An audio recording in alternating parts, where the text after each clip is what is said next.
Matius 22. Lalu Yesus berbicara pula dalam perumpamaan kepada mereka.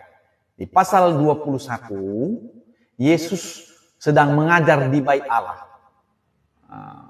Dan Yesus sudah berbicara kepada banyak orang, termasuk kepada ahli-ahli Taurat dan orang Farisi, sehingga pada saat terakhir mereka mau melempari dia.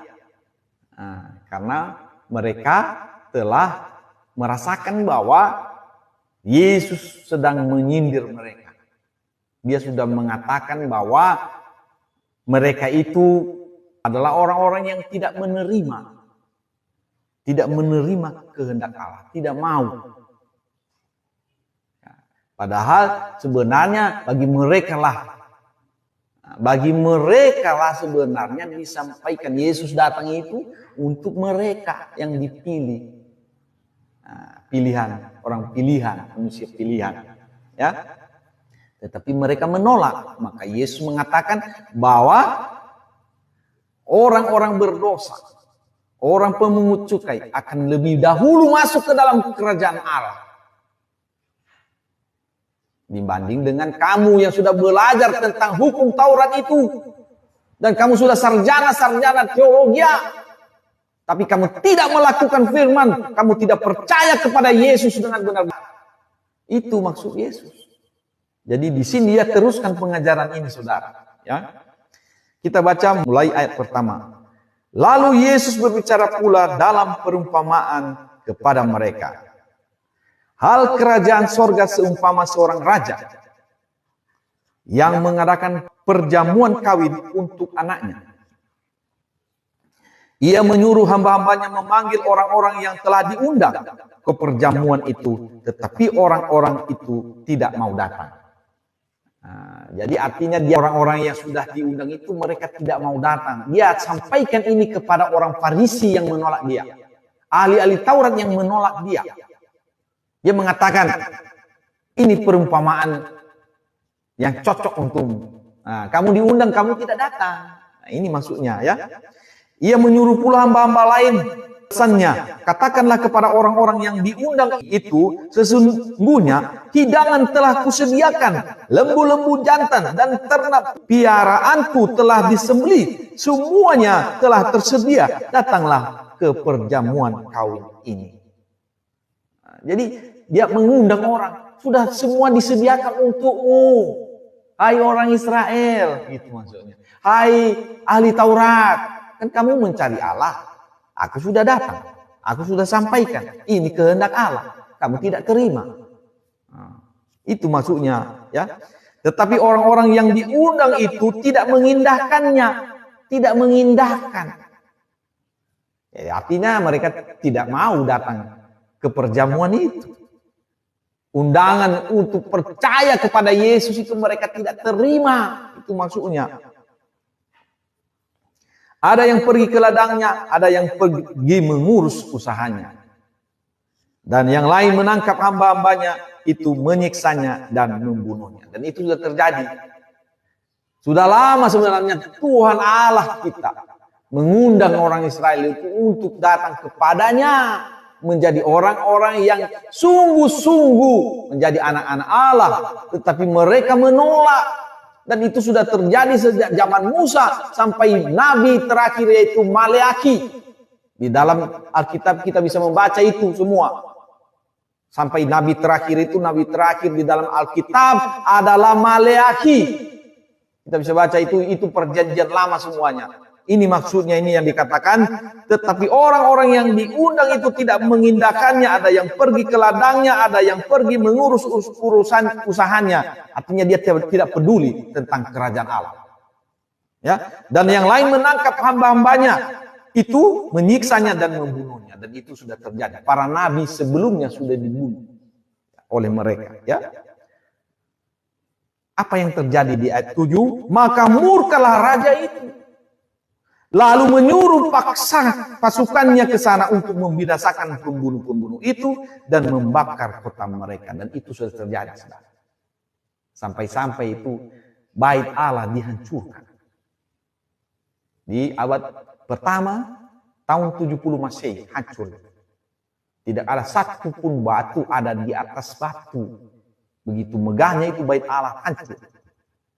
Itu sudah terbukti perkataan Tuhan Yesus itu. 8. Sesudah itu ia berkata kepada hamba-hambanya, perjamuan kawin telah tersedia, tetapi orang-orang yang diundang tadi tidak layak untuk itu. Ini tidak layak mereka. Oke, maka itu kerajaan Allah telah dipindahkan dari mereka. Makanya dia ke bangsa lain. Makanya Yesus mengatakan kepada murid-muridnya saat dia naik ke sorga, pergilah, jadikanlah semua bangsa muridku. Bukan hanya bangsa Israel. Semua bangsa muridku. Muridku maksudnya murid Yesus. Jadi saya menyampaikan firman Tuhan ini saudara, bukan untuk menjadikan orang jadi muridku, tapi murid Yesus. Ya, kalau Yesus mau, ya. Tapi inilah caranya menyaksikan kesaksian. Sebenarnya saya ini bukan saya yang bersaksi ini, tapi saya menyampaikan kesaksian dari Rasul Matius.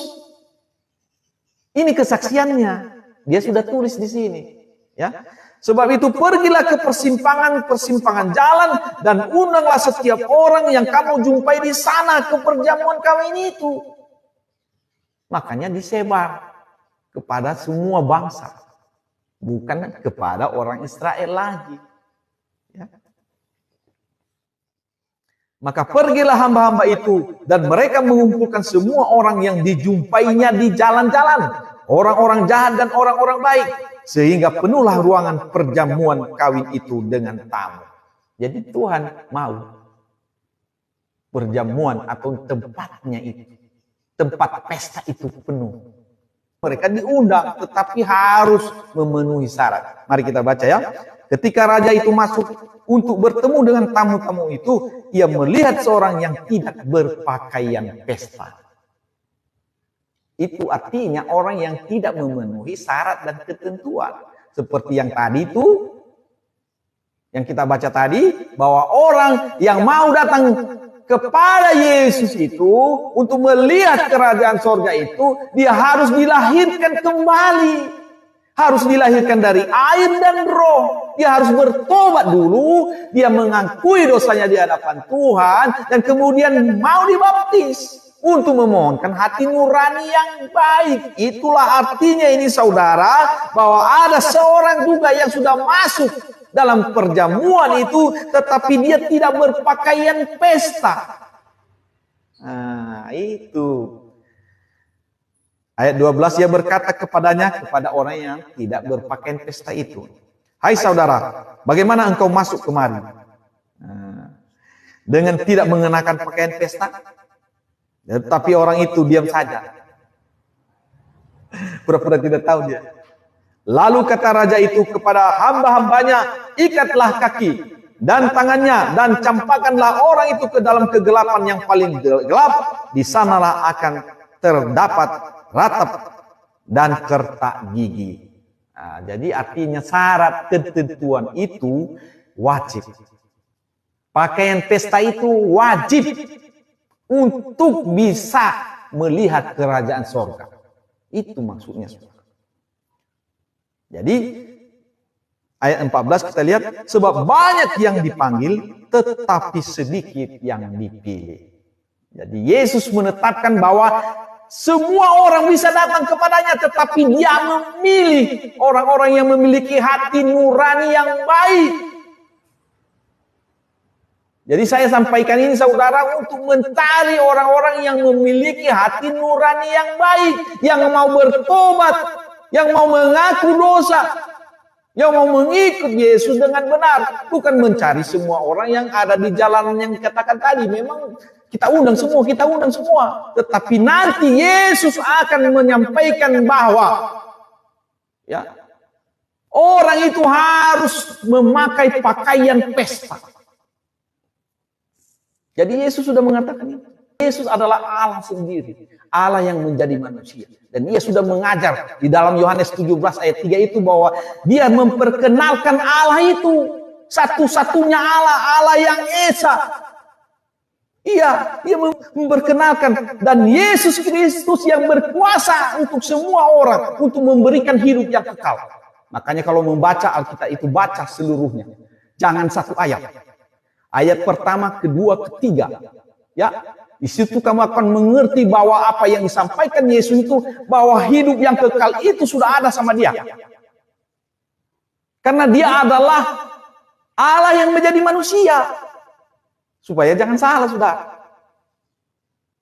Allah yang telah menjadi manusia. Jadi dia itu adalah bagian dari Allah. Sehingga ketika kita sudah melihat Yesus, artinya kita sudah melihat Allah. Ketika kita sudah mendengar ajaran Yesus, berarti kita sudah mendengar ajaran Allah. Makanya Yesus mengatakan, apa yang kusampaikan kepadamu bukan dari diriku sendiri, tetapi dari Dia yang mengutus aku. Artinya dari Allah sendiri. Dan sebagian dari Allah itu, roh Allah itu menjadi manusia supaya nampak. Itu penampakan saja. Makanya Yesus mengatakan, aku di dalam Bapa, Bapa di dalam aku. Aku dan Bapa adalah satu. Esa. Itu dia. Lihat. Kita akan baca ya. Di mana Yesus mengatakan bahwa dia dan Bapa itu esa. Yohanes 10 ayat 30. Ini dia. Aku dan Bapa adalah satu. Yesus mengatakan di ayat sebelumnya, Bapakku yang memberikan mereka kepadaku, maksudnya umat pilihan itu yang diberikan kepadanya, lebih besar dari siapapun. Dan seorang pun tidak dapat merebut mereka dari tangan Bapa. Artinya orang-orang yang sudah menjadi anak-anak Allah itu tidak ada seorang pun yang mampu merebut mereka. Kalau sudah menjadi anak-anak Allah, tidak dapat berbuat dosa lagi. Seperti yang kita baca tadi di 1 Yohanes 3 ayat 9 itu. Ya. Itu dia. Jadi yang disampaikannya di Yohanes 17 ayat 3 itu adalah pernyataannya bahwa inilah hidup yang kekal itu. Ya, ini ya. Yohanes 17 ayat 3. Inilah hidup yang kekal itu. Ya. Yaitu bahwa mereka mengenal Engkau satu-satunya Allah yang benar dan mengenal Yesus Kristus yang telah Engkau utus. Itu maksudnya dia mengatakan bahwa hanya ada satu Allah. Allah yang esa. Dan mereka mengenal Yesus Kristus yang telah Engkau utus. Artinya Allah yang menjadi manusia. Itu maksudnya. Diri Allah, bagian diri Allah yang sudah menjadi manusia. Satu-satunya Allah. Dan mengenal Yesus. Hanya Yesus. Bukan yang lain. Dari ayat pertama dikatakan begini. Ya. Ayat kedua ya. Sama seperti Engkau telah memberikan kepadanya kuasa atas segala yang hidup. Jadi Yesus itu adalah maha kuasa atas segala yang hidup. Segala kuasa maksudnya maha kuasa atas segala yang hidup. Demikian pula ia memberikan hidup yang kekal kepada semua orang. Jadi Yesus yang berhak memberikan hidup yang kekal. Siapa dia kalau bukan Allah? Jadi yang kita lihat Yesus itu sebagai manusia artinya dia dari Allah menjadi manusia. Bukan manusia jadi Allah. Itu sebenarnya yang disampaikannya ini. Jadi supaya orang mengenal bahwa ada satu-satunya Allah, Allah yang esa itu, maka Yesus datang ke dalam dunia ini. Itu maksudnya. Dan bagaimana Allah itu, apa ketetapan-ketetapannya, apa yang dilakukannya, apa yang berkenan kepada Allah, supaya manusia berkenan kepada Allah, maka Yesuslah yang menyampaikannya. Sebagai manusia, rupa manusia, Allah menjadi manusia supaya jangan salah. Supaya jangan salah bahwa yang disampaikannya itu adalah disampaikan oleh Bapa. Itu maksudnya. Jadi dia yang memiliki hidup itu. Dia yang memberikan hidup yang kekal itu. Makanya dia berkata di dalam Yohanes pasal 5 itu. bahwa dia harus dihormati sama seperti menghormati Bapa. Karena dia adalah Allah yang menjadi manusia. Bapa itu roh, tidak bisa dilihat. Dan itu dia mengatakan itu. Makanya dia menegaskan di sini bahwa penghakiman di akhir zaman itu dilakukan oleh Yesus sendiri. Kita lihat, kita baca ya apa perkataan di sini. Yohanes 5 ayat 22. Bapa tidak menghakimi siapapun. Oke? Artinya Allah yang adalah roh itu tidak menghakimi siapapun. Bapa tidak menghakimi siapapun, melainkan telah menyerahkan penghakiman itu seluruhnya kepada anak. Artinya seluruhnya kepada Yesus. Artinya Allah yang menjadi manusia dalam tubuh manusia itu. Oke? Artinya Bapa sebagai roh tidak menghakimi. Tetapi Allah sebagai manusia yang menghakimi, itulah yang disampaikannya bahwa dialah yang memberikan hidup. Ayat 23, Yohanes 5 ayat 23, supaya semua orang menghormati anak.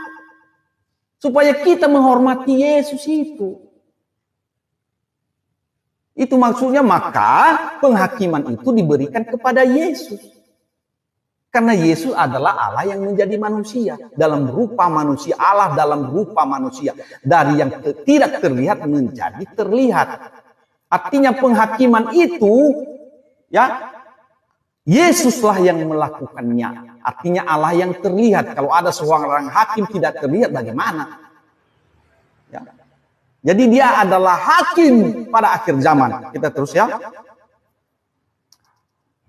Supaya semua orang menghormati anak sama seperti menghormati Bapa. Maksudnya supaya semua orang menghormati Yesus sama seperti menghormati Allah yang tidak terlihat itu.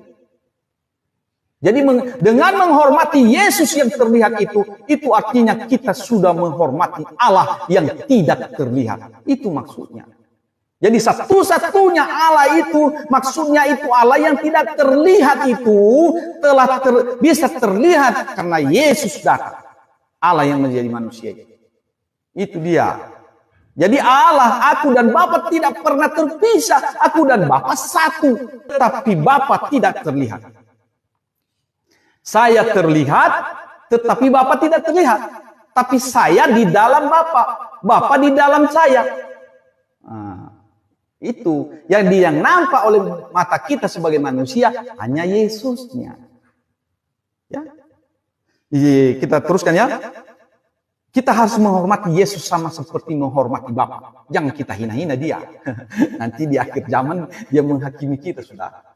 Semua rekod kita itu ada, catatan itu lengkap. Karena dia adalah Allah yang maha kuasa. Kalau sekarang komputer AI itu bisa mencatat semua apa yang kejadian kepada orang-orang melalui internet, itu bisa juga.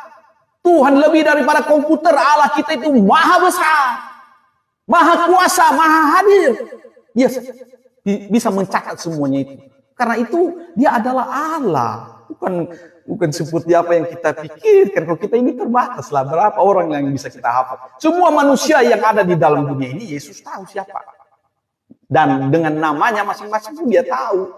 Jangan salah. Dan itu ada catatannya itu. Di hari penghakiman dia akan buka catatan ini. Kalau ada orang berdalih, bukan aku nggak buatnya. Nanti tanggal sekian, bulan sekian. Ada itu.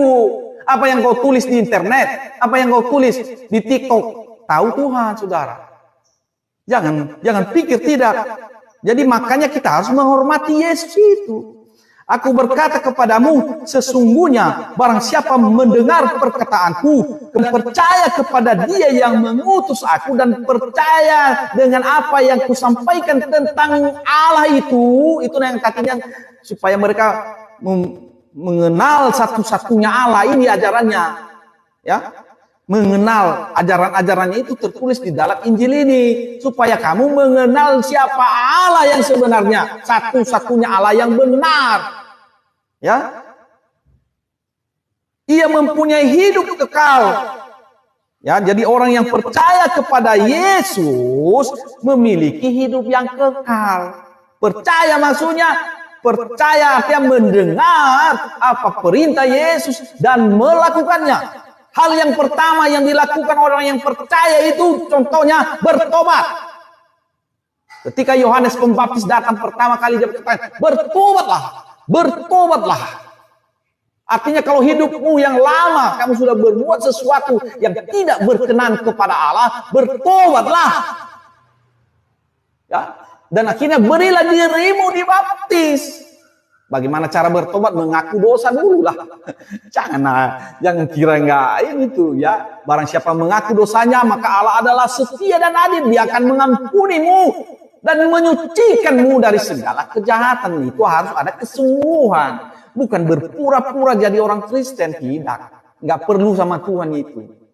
Tuhan Yesus tidak perlu memerlukan itu hanya menjadi orang Kristen, enggak. Yang Yesus inginkan adalah hatimu yang sungguh-sungguh mencari Allah. Mencari kerajaan Allah. Dia mau itu. Karena Allah mencari orang-orang yang memang haus akan Tuhan. Ya, bukan haus untuk beragama, enggak. Bukan itu. Kita teruskan. Jadi orang yang percaya kepada Yesus, dia mempunyai hidup yang kekal dan tidak turut dihukum. Sebab ia sudah pindah dari dalam maut ke dalam hidup. Jadi orang-orang yang sudah percaya kepada Yesus itu dipindahkan dari alam maut kepada hidup. Itu maksudnya. Aku berkata kepadamu, sesungguhnya saatnya akan tiba dan sudah tiba bahwa orang-orang mati akan mendengar suara anak Allah. Artinya suara Yesus ya. Dan mereka yang mendengarnya akan hidup. Nah, dan dia sudah praktekkan itu. Ketika ia membangkitkan Lazarus yang sudah 4 hari di dalam kubur. Dia mengatakan, Lazarus marilah keluar. Dan itu Lazarus bangkit. Dan hidup kembali. Itu buktinya. Bukti nyata. Dan bukan hanya satu orang yang dia bangkitkan, saudara. Kalau kita mau baca saja di dalam Injil. Ada itu tertulis. Ayat 26, sebab sama seperti Bapa mempunyai hidup dalam dirinya sendiri, demikian juga anak mempunyai hidup dalam dirinya sendiri. Maksudnya apa? Allah mempunyai hidup dalam dirinya sendiri. Artinya dia memiliki hidup. Pemilik hidup. Demikian juga Yesus. Ya, dikatakan demikian juga diberikannya anak mempunyai hidup dalam dirinya sendiri. Artinya dia mengutus Yesus itu dari roh menjadi manusia. Dia memiliki hidup dalam dirinya sendiri. Artinya sumber kehidupan ada di dalam Yesus maksudnya. Jadi ketika dia membangkitkan Lazarus itu, dia hanya berkata, Lazarus marilah keluar. Itu artinya itulah yang membuktikan perkataannya ini bahwa dia memiliki hidup. Sumber kehidupan di dalam dirinya. Sama seperti matahari mempunyai sumber cahaya dalam dirinya. Bukan seperti bulan. Bulan adalah satelit saja. Tetapi matahari memiliki sendiri. Itu maksudnya yang dikatakan di sini. Bahwa Yesus memiliki hidup di dalam dirinya sendiri. Sehingga ketika ia membangkitkan orang yang mati, dia bisa mengatakan, Lazarus marilah keluar. Maka hidup itu diberikannya kepada Lazarus itu. Dan ketika ia mati di kayu salib, dia mengatakan, aku berkuasa untuk memberikan nyawaku. Dan aku berkuasa untuk mengambilnya kembali. Sehingga ketika ia mati, dia bangkit dari antara orang mati pada hari ketiga. Itu dia, artinya dia sudah mengalahkan maut itu. Kematian itu sudah dia kalahkan. Dia mau membuktikan. Jadi kalau ada orang, ya kenapa dia tidak mau turun dari ini? Kalau dia hebat. Kalau itu gampang sama dia, saudara. Dia udah berapa kali menghilang dari tengah orang. Gampang. Jadi dia mau memberikan tantangan yang paling berat, yaitu mati. Makanya dia bisa begitu. Sampai dia dirajam, dipukul, itu kecil bagi dia. Dia akan Allah yang menjadi manusia. Tapi dia mau membuktikan bahwa dia juga, walaupun dia sudah mati, dia bisa hidup kembali. Karena dia mau membuktikan kata-katanya. Dia mengatakan, akulah jalan kebenaran dan hidup. Dan itulah buktinya. Aku bisa hidup. Aku hidup di dalam diriku ini ada hidup. Itu maksudnya ya, saudara. Ayat 27, dan ia telah memberikan kuasa kepadanya, yaitu kepada Yesus, untuk menghakimi karena ia adalah anak manusia. Karena Yesuslah yang sudah menjadi manusia, yang bisa terlihat oleh manusia. Makanya kepadanya diberikan kuasa untuk menghakimi. Itu kalau dia tetap dalam roh, kalau Allah itu tetap dalam roh, kalau ada penghakiman, angin pula, udara ini nggak bisa kita lihat. Jadi penghakiman itu hanya tidak bisa kita lihat. Oh, hei kamu, si anu, ini dosamu ini. Kita kan tidak melihat itu. Ya.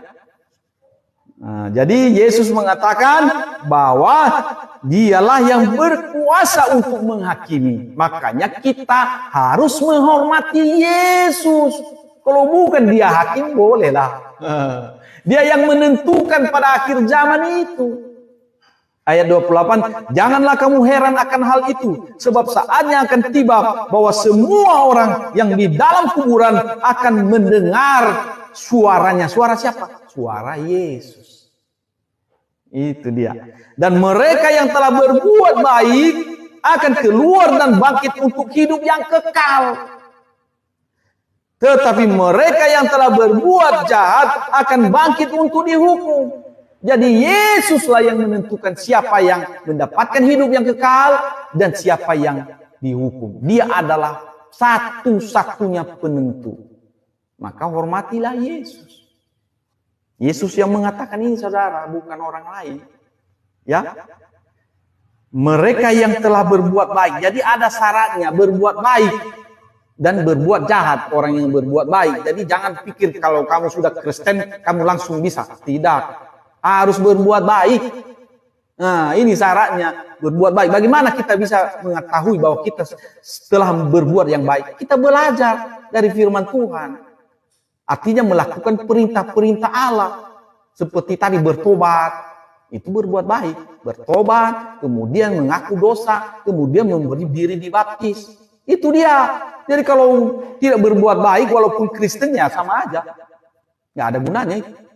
Kita harus berbuat baik. Ketika kita sudah diberikan hati nurani yang baik, maka firman Tuhan itu bisa tertanam di dalam hati kita, sehingga kita melakukan pekerjaan-pekerjaan yang baik, melakukan hal-hal yang baik. Kita dituntun oleh Roh Kudus. Kita sudah dilahirkan dari Allah, ya, benih ilahi yang tinggal di dalam kita, maka kita berbuat baik. Itulah anugerah itu, sudah. Tapi syarat utamanya dulu harus kita penuhi. Bagaimana kita memiliki hati nurani yang baik itu? Kita harus pertama-tama bertobat, mengaku dosa, kemudian memberi dibaptis untuk memohonkan hati nurani yang baik. Setelah memiliki hati nurani yang baik sama seperti tanah yang subur, ketika benih firman Tuhan disampaikan, artinya benih firman Tuhan itu tertanam di dalam hati kita, dan kemudian benih itu akan tumbuh dan membesar dan dia akan menghasilkan buah, yaitu buah-buah roh, buah-buah kebenaran. Maka ketika kita sudah memiliki itu buah-buah yang baik, itulah yang dilihat Tuhan. Ketika akhir zaman, Yesus akan membangkitkan kita dan keluar dari dalam kubur itu dan bangkit untuk hidup yang kekal. Itu maksudnya, saudara yang kekasih. Jadi kita harus memenuhi syarat dan ketentuan. Memang itu gratis, tetapi ada syarat dan ketentuan. Amin. Baik, kita teruskan pelajaran kita tadi.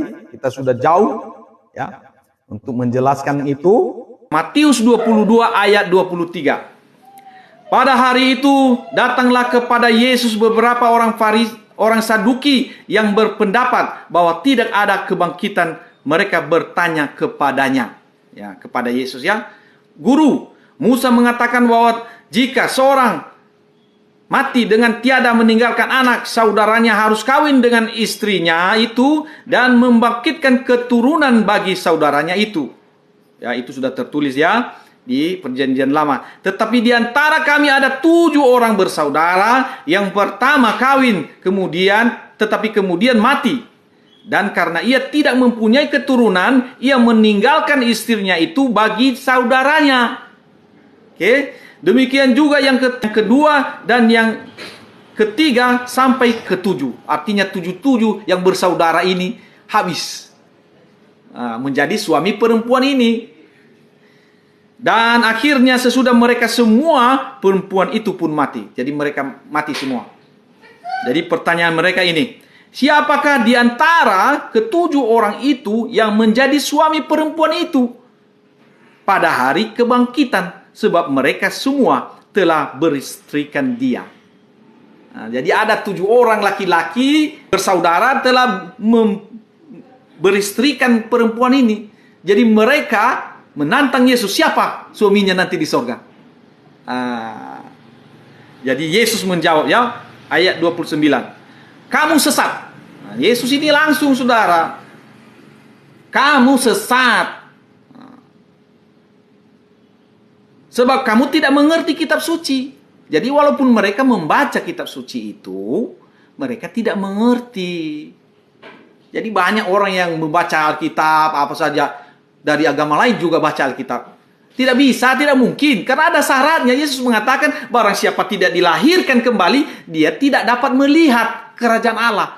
Kitab suci itu, Alkitab itu adalah firman yang ada di dalam Alkitab itu adalah menerangkan tentang Allah dan kerajaannya.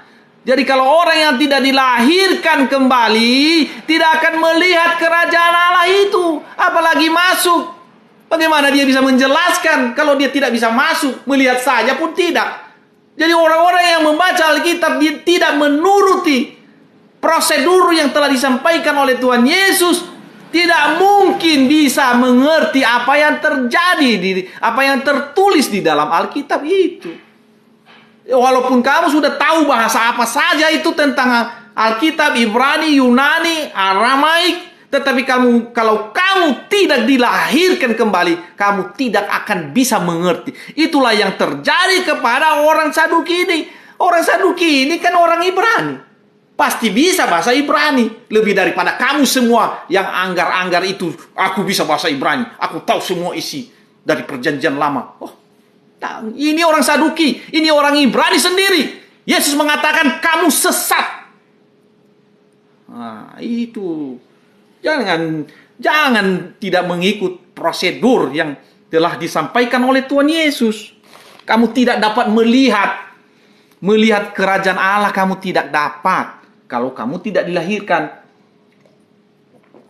Kalau kamu tidak dilahirkan kembali, kamu tidak dapat melihat kerajaan Allah, apalagi masuk ke dalamnya. Jadi kamu tidak bisa menceritakan tentang kerajaan Allah itu kalau kamu tidak melakukan prosedur itu, yaitu bertobat dan mengakui dosa di hadapan Tuhan. Baru kamu berikan dirimu dibaptis untuk memohonkan hati nurani yang baik. Itu adalah perkataan Yesus, saudara.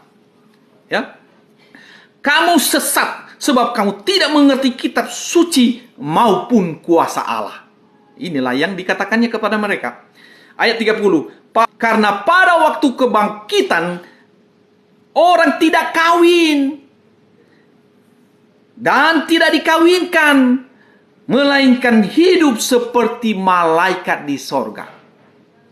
Jadi di sorga itu tidak ada perkawinan, saudara. Jangan salah, dia pikir nanti istriku ini ada kawin lagi di sorga. Jangan, enggak ada itu. Hidup seperti malaikat. Bagaimana hidup seperti malaikat? Tidak kawin dan tidak mengawini. Dikawini, enggak ada kawin-kawinan di sana. Inilah Yesus yang mengatakan ini. Tidak ada seorang pun yang telah naik ke sorga dan turun ke bumi ini untuk menyampaikan ini selain daripada Yesus, Allah yang menjadi manusia. Artinya dia tahu betul bagaimana itu sorga, bagaimana itu kerajaan Allah. Dialah yang menceritakan tentang Allah. Kalau hanya belajar teologi, artinya belajar tentang Tuhan, tetapi di sini Yesus yang mengajar tentang Tuhan, tentang kerajaan Allah. Dia adalah Allah yang mengambil rupa sebagai manusia, mengajar tentang bagaimana itu kerajaan Allah. Artinya dia tahu bagaimana kerajaan Allah itu, sehingga ia mengatakan di sini, kamu sesat. Kamu tidak mengerti kitab suci. Dan di sorga tidak ada kawin mengawini. Kita akan hidup seperti malaikat di sorga, memuliakan Tuhan. Itu bedanya. Nanti bilang, gak enak lah di sorga. Ya, kalau orang yang cabul, yang hawa nafsunya aja dikedepankan, itu. Ya iyalah, masuklah ke tempat yang lain. Di sorga tidak ada kawin mengawinkan, ya. Ayat 31, tetapi tentang kebangkitan orang-orang mati, tidakkah kamu baca apa yang difirmankan Allah ketika ia bersabda? Jadi dia mau menerangkan kepada orang Saduki ini yang tidak percaya kepada hari kebangkitan itu. Dia mengatakan, akulah Allah Abraham. Oke, dia mengatakan itu. Kemudian Allah Ishak dan Allah Yakub.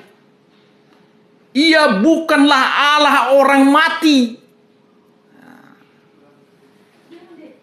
melainkan Allah orang hidup. Artinya ia menjelaskan di sini bahwa Abraham, Ishak dan Yakub itu sudah ada di sorga.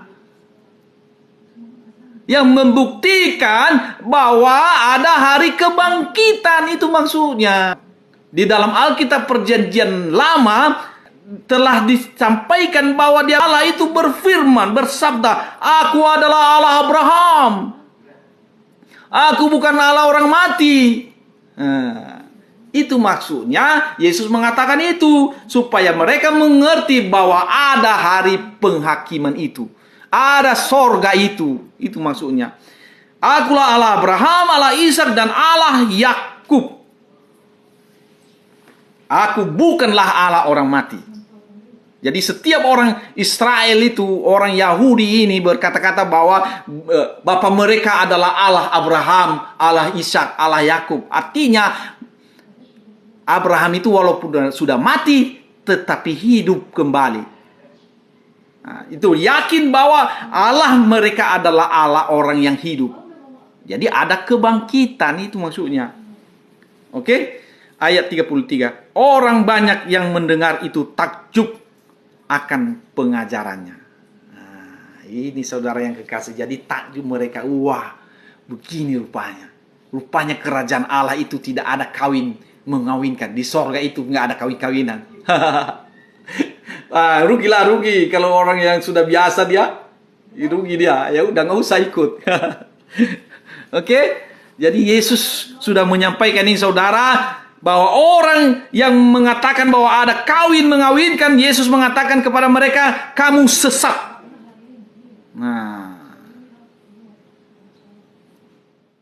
Itu dia, ya. Oke, tidak ada kawin mengawinkan di sorga. Kemudian memang Allah kita yang kita sembah itu adalah Allah yang hidup. Karena Abraham, Ishak dan Yakub itu telah hidup. Itu dia, ya. Oke, kita teruskan ayat 34. Ketika orang-orang Farisi mendengar bahwa Yesus telah membuat orang-orang Saduki itu bungkam, berkumpullah mereka. Jadi orang Farisi dan orang Saduki ini berbeda saudara pandangannya. Kalau orang Farisi percaya bahwa ada hari penghakiman, ada sorga. Sedangkan orang Saduki tidak percaya bahwa ada sorga. Mereka hanya mengatakan bahwa orang yang sudah percaya kepada Allah itu yang penting hidupnya kaya, menikmati hidup di bumi, memiliki banyak harta benda. Itu tanda-tanda orang yang percaya menurut orang Saduki adalah harta bendanya yang banyak. Itu dia. Artinya kalau mereka itu diberkati banyak, mereka berada di bait Allah dengan gayanya, itu tandanya itu orang-orang yang memang telah menjadi anak-anak Allah. Sementara orang Farisi enggak. Mereka percaya bahwa adalah hari penghakiman. Jadi dengan demikian mereka, tadi kita baca tadi kan, takjub. Wah, ini orang-orang Farisi ini yang takjub. Luar biasa. Itu rupanya jawabannya. Jadi di sini melalui ini Yesus mengajarkan mereka. Wah, pas sekali itu. Oh, itu yang benar. Makanya mereka maju ke depan. Mereka bertanya lagi. Wah, jadi orang-orang Saduki itu sudah out, sudah kalah kan? Jadi orang Farisi ini berkumpul mereka. Karena mereka sudah yakin Saduki kalah. Udah bungkam, nggak bisa lagi ngomong apa-apa. Udah terdiam mereka. Itu dia ya. Yesus sudah mengatakan bahwa kalau kamu Saduki, kau sesat. Kau tidak tahu apa itu kehendak Allah. Kamu tidak tahu kuasa Allah. Dah out mereka ya. Maka yang naik sekarang adalah orang Farisi. Dan seorang dari mereka, seorang ahli Taurat bertanya untuk mencobai dia. Ini orang Farisi masuk. Ahli Taurat ini bertanya, "Guru, hukum manakah yang terutama dalam hukum Taurat?" Jadi pura-pura tidak tahunya ini sebenarnya. Ya, namanya ahli Taurat pasti tahu kan? Jawab Yesus kepadanya, "Kasihilah Tuhan Allahmu dengan segenap hatimu, dan dengan segenap jiwamu, dan dengan segenap akal budimu. Itulah hukum yang terutama dan yang pertama. Dan hukum yang kedua, yang sama dengan itu, ialah kasihilah sesamamu manusia seperti dirimu sendiri."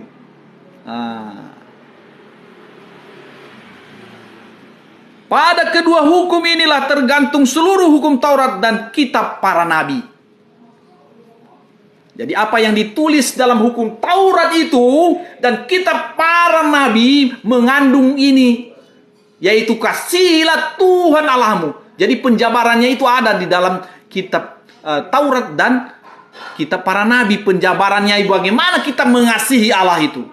Kasihilah Tuhan Allahmu dengan segenap hatimu. Bukan 50%, saudara. Segenap itu artinya 100%. Itu makanya dikatakan segenap hatimu. Jadi orang-orang yang mencari Allah sebenarnya 100% menyerahkan hidupnya kepada Allah, mengasihi Allah dengan segenap hatinya. Ya. Dan mengasihi ya sesama manusia, bukan membenci. Kasihilah sesamamu manusia seperti dirimu sendiri. Artinya gini, kasihilah sesama manusia. Contohnya kamu mempraktekkan itu mengasihi sesama manusia itu. Kalau kamu mengasihi dirimu sendiri, kamu makan satu piring, ada orang di sampingmu tidak makan, kau kasihi dia, kau berikan dia makan juga. Kalau kamu hanya punya satu piring, bagilah biar dia bisa makan. Itu kasihilah sama manusia. Bukan terbalik. Kalau begini, yang terbaliknya ini. Terbaliknya ini. Kasihilah sesama manusia seperti dirimu sendiri. Ya kan? Adalah uangmu. Kau berikan semuanya sama dia. Sementara kau tidak makan. Kan salah. Jadi harus sama seperti kita mengasihi diri kita. Ya, kalau kita makan, dia pun makan. Itu kasih. Ya. Kalau kita contohnya tidak menghiraukan hidup kita, berarti kita tidak menghiraukan orang lain juga. Sama, dia perlakuannya sama. Kalau kita membiarkan kita ditebas orang, berarti kita juga membiarkan dia ditebas. Nah, itu artinya kasih itu harus sama seperti kalau kita mengasihi orang lain, tapi kalau orang lain itu mau menebas kita, itu artinya apa? Berarti kita juga mengasihi diri kita, minimal kita lari. Artinya kita mengasihi dia supaya dia tidak berdosa, janganlah dia melakukan itu. Kita halangi dia untuk melakukan itu. Itu kasih yang sebenarnya, saudara. Jangan kalau mau ditebas, kasih aja badanmu karena kau mengasihinya. Salah itu. Yang benarnya, jangan buat dia berdosa. Itu kasih. Jangan sempat dia membunuhmu. Jangan sempat dia menebasmu. Minimal kamu lari. Kalau kamu jago, bisa kau halangi, halangilah. Ya. Yesus juga mempraktekkan itu, saudara. Ketika dia mau dilempari dengan batu, dia menghilang dari orang-orang yang sudah mengelilingi dia. Karena dia adalah roh, dia bisa menghilang. Ya. Ketika dia mau ditolak ke jurang itu, dia menghilang. Jadi kan dia mengasihi. Apa yang terjadi, saudara? Kalau orang, contohnya, melempari dia, matilah dia. Berarti orang ini berdosa, kan begitu? Artinya dia tidak mengasihi orang ini, membiarkan orang itu berdosa. Itu maksudnya. Maka dia menghilang, lari. Bukan dia tidak bisa lawan, satu kata saja bisa habis mereka itu sebenarnya. Tapi dia menghilang. Oke? Ya, seperti anak-anak Tuhan sekarang ini juga punya kuasa seperti itu sebenarnya. Hanya nggak dipakai-pakai ya. Jadi pakai itu, menghilang.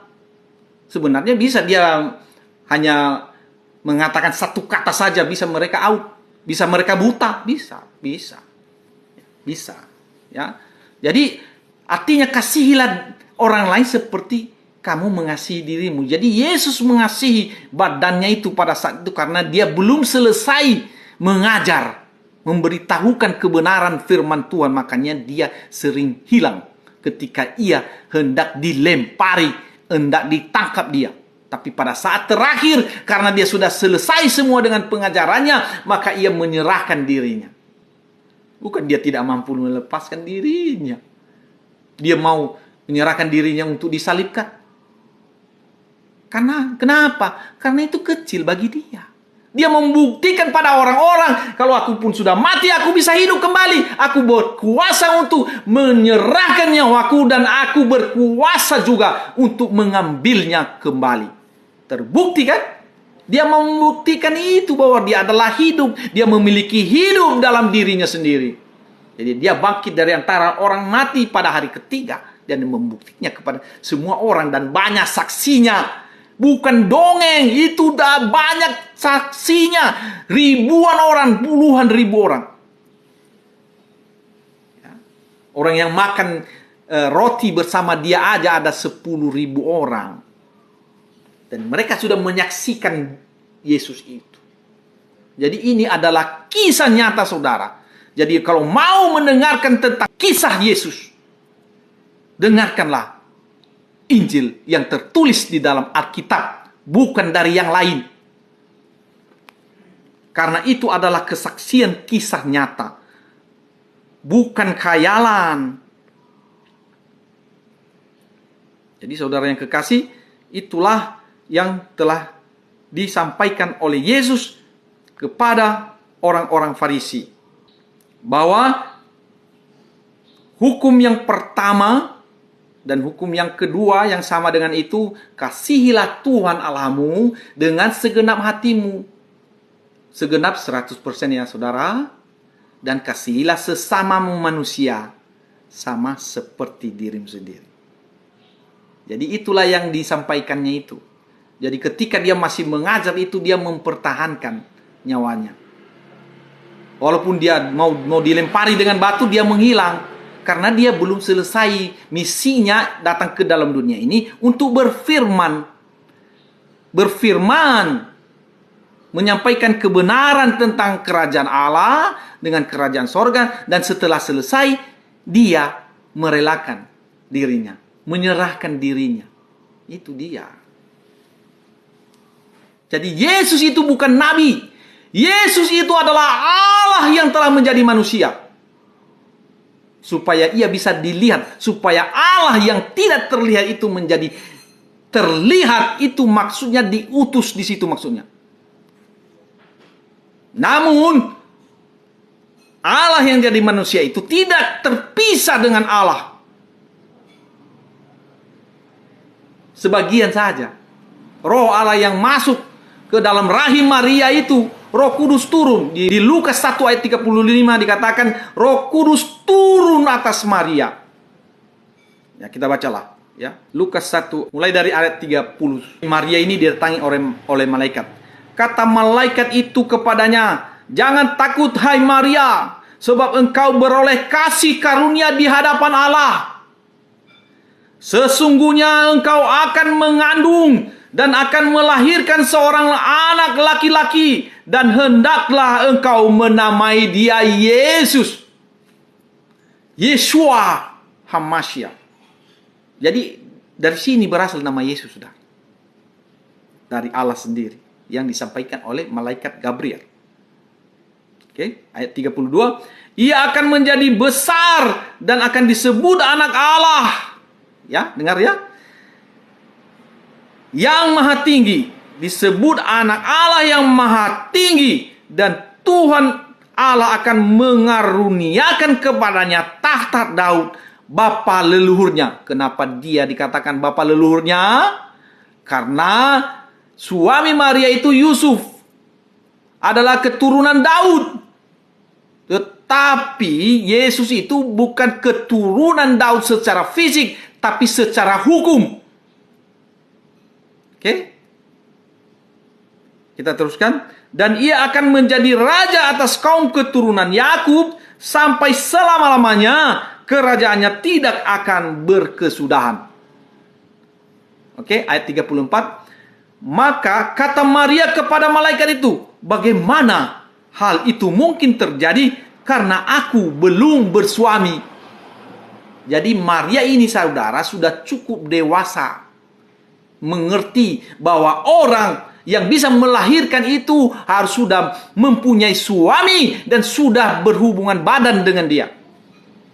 Itu. Jadi ada orang yang mengatakan Maria itu masih kecil ya apa semua. Itu ajaran sesat.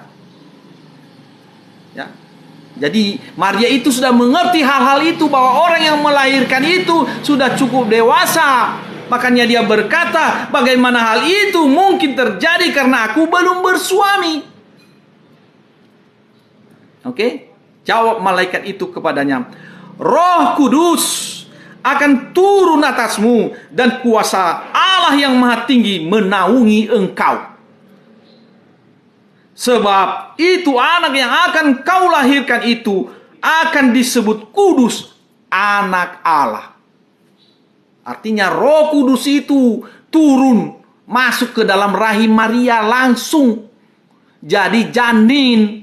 Bukan hasil persetubuhan, bukan perkumpulan antara sperma dan ovum, tetapi langsung. Maka dikatakan dia disebut kudus, dia kudus suci. Maria ini adalah pilihan, saudara, dia adalah perawan yang suci. Demikian Yusuf juga adalah orang suci, makanya mereka didatangi oleh malaikat Tuhan. Tidak mungkin kalau mereka itu orang biasa, itu pilihan. Yusuf itu adalah orang pilihan juga, makanya dalam mimpi dia selalu diarahkan oleh Tuhan. Kita baca ya, bagaimana ceritanya itu Yusuf. Yusuf ini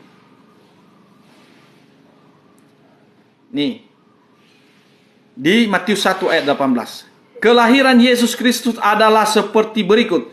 Pada waktu Maria ibunya bertunangan dengan Yusuf, ternyata ia mengandung dari Roh Kudus. Ya, dia kan? Roh Kudus kan? Sebelum mereka hidup sebagai suami istri.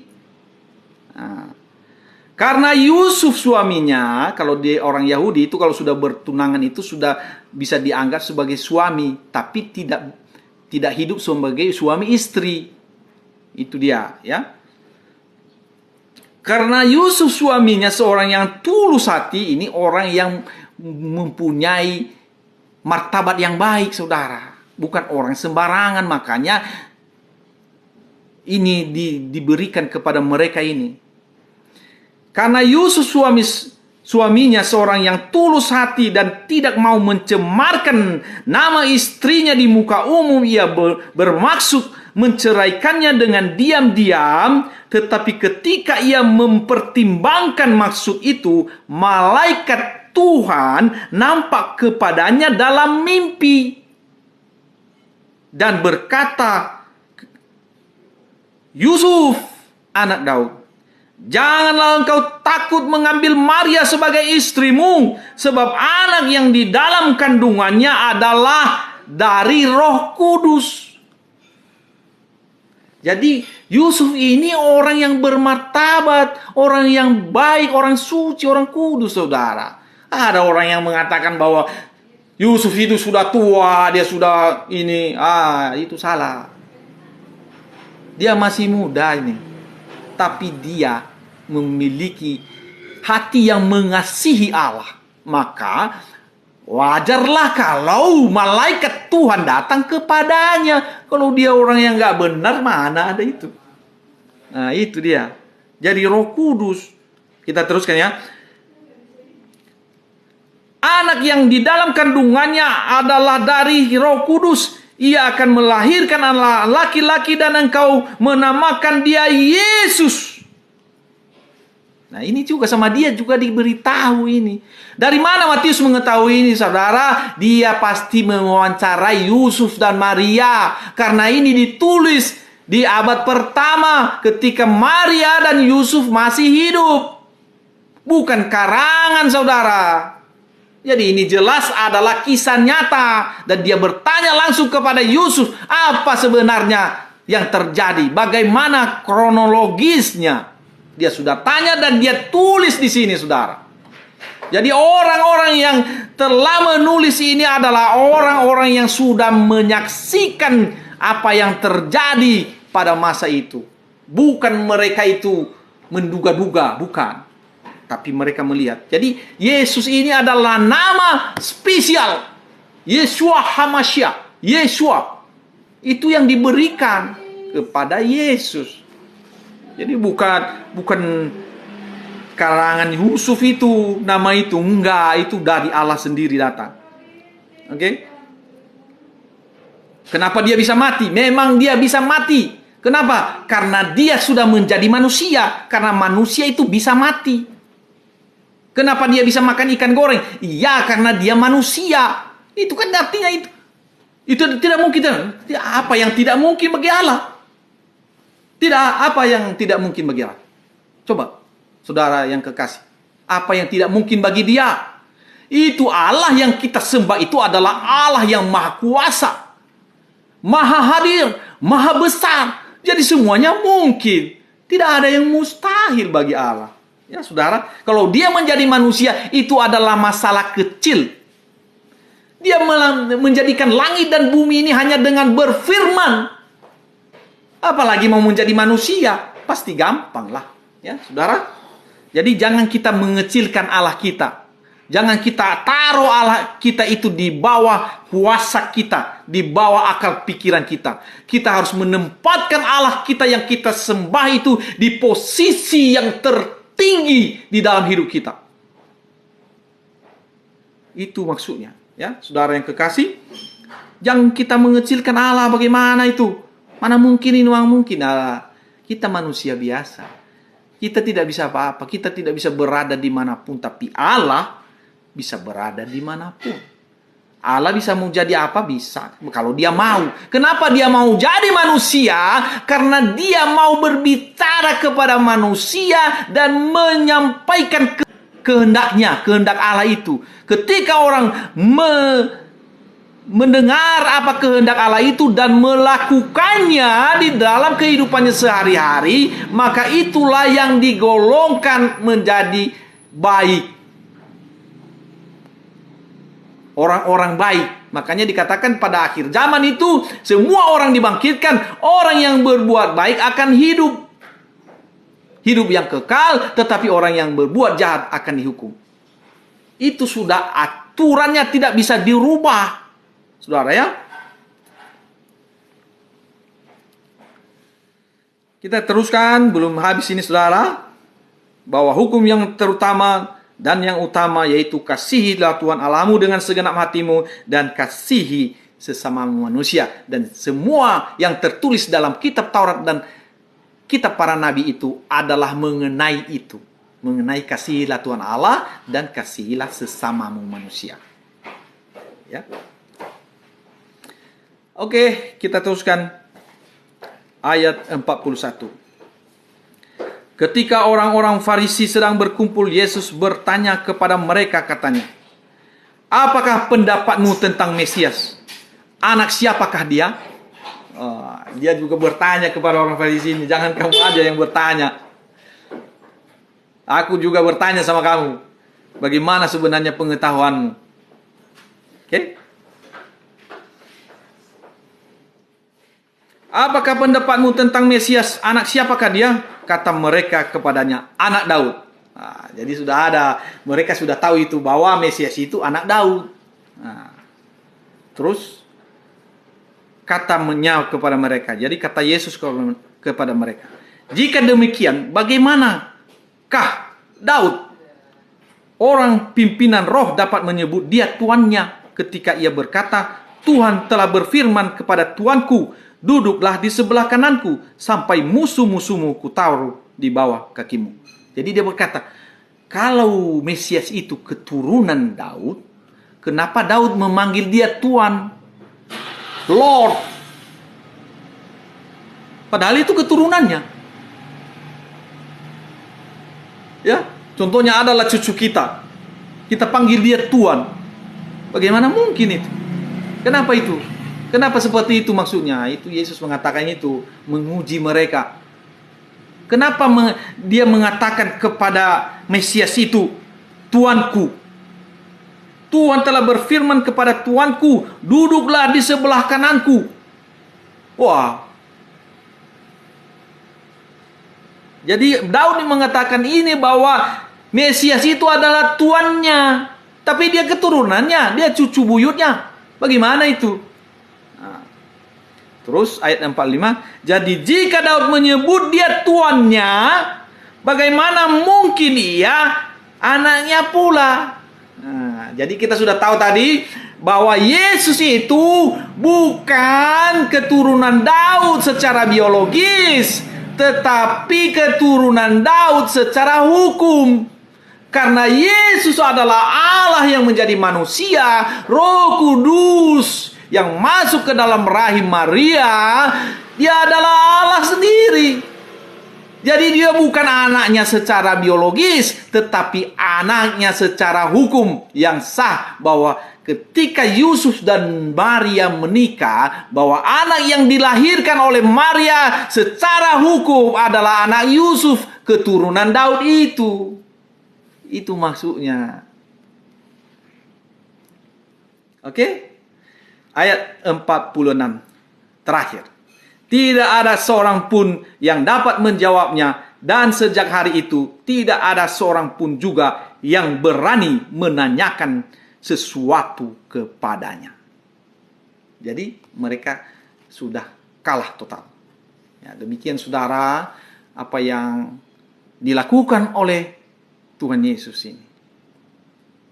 Apa yang dia jawab, dia datang untuk melakukan misi penyelamatan. Ya, memindahkan kita dari perhambaan dosa kepada hidup menjadi anak-anak Allah. Demikian saudara apa yang kita sudah bahas pada hari ini tentang firman Allah, tentang kesaksian daripada murid-murid Yesus, dan bagi siapa yang benar-benar mengasihi Tuhan, biarlah itu menjadi bagianmu. Tetapi bagi yang tidak juga, tidak masalah. Yesus hanya mencari domba yang hilang. Maksudnya orang-orang yang memiliki kasih akan Allah, yang ingin mencari kerajaan Allah dan kebenarannya. Demikian saudara, Tuhan Yesus memberkati saudara dimanapun berada. Di dalam nama Tuhan Yesus. Amin.